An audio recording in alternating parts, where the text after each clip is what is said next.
एक बार की बात है कि गुरु नानक की करुणा कितनी।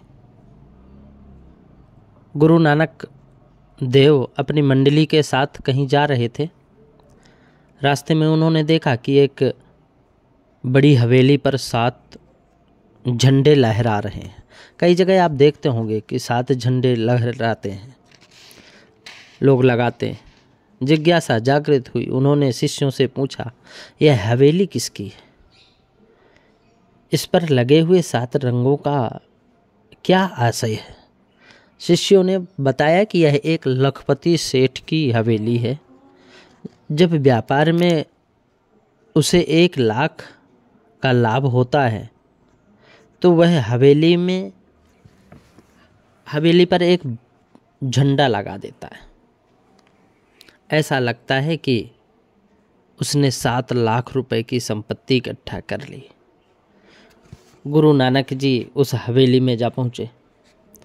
सेठ जी को पता चला तो वह गुरु नानक के पास आया और उनसे भीतर विराजने के लिए आग्रह करने लगे, अनुरोध करने लगा, विनय करने लगा। गुरुदेव बोले, अभी तो समय नहीं है सेठ, काफ़ी दूर जाना है।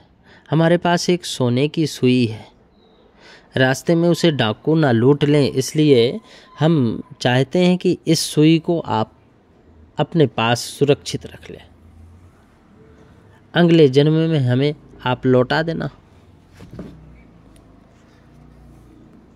इस जन्म में क्या पता आपसे फिर मिलना हो या ना हो। सेठ ने आश्चर्य करते हुए हाथ जोड़कर बोला, गुरुदेव आप यह क्या कह रहे हैं?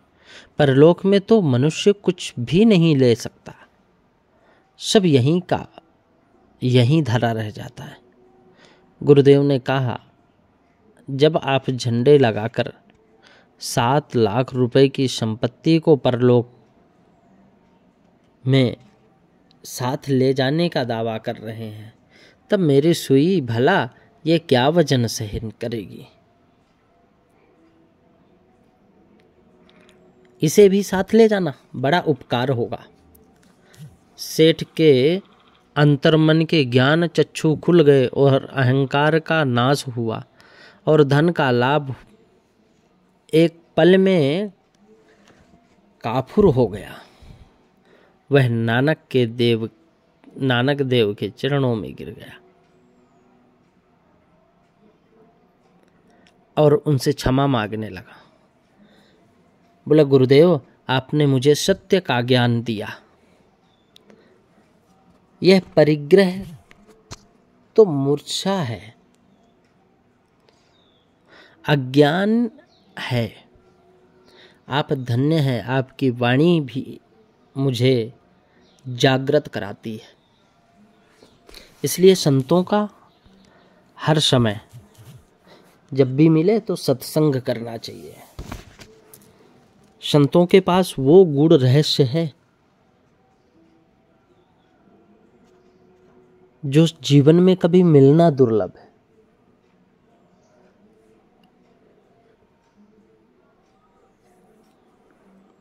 संत सत्यता की अंत तक ले जाता है, इसलिए उन्हें संत कहते हैं। राजा, विश्व भर के मनीषियों ने यह माना कि सीखने की कोई उम्र नहीं होती। मनुष्य यदि चाहे तो किसी भी आयु में ज्ञान प्राप्त करा सकता है।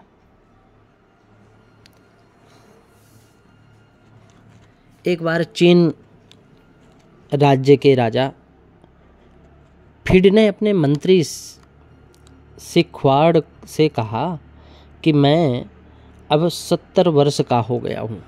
यद्यपि अध्ययन करने तथा पुस्तक पढ़ने की लालसा मेरे मन में अभी भी बनी हुई है, फिर भी मुझे लगता है कि अब इसके लिए मेरी उम्र नहीं रह गई। तो मंत्री ने सुझाव दिया, राजन आप दीपक क्यों नहीं बन जाते? राजा गुस्से से भर कर बोला, मैं तो तुमसे गंभीरता से बात कर रहा हूँ और तुम मुझसे मजाक कर रहे हो। ऐसी बात नहीं है राजन, मंत्री ने शांतिपूर्वक उत्तर दिया। बोले, मैं तो आपका मंत्री हूँ, भला आपसे मजाक कैसे कर सकते हो? और मुझ में हिम्मत कहाँ होगी आपसे मजाक करने की।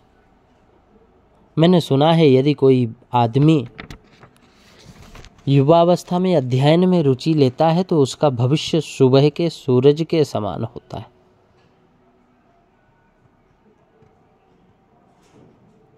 उसका भविष्य दीपक के लौ के समान होता है। यद्यपि दीपक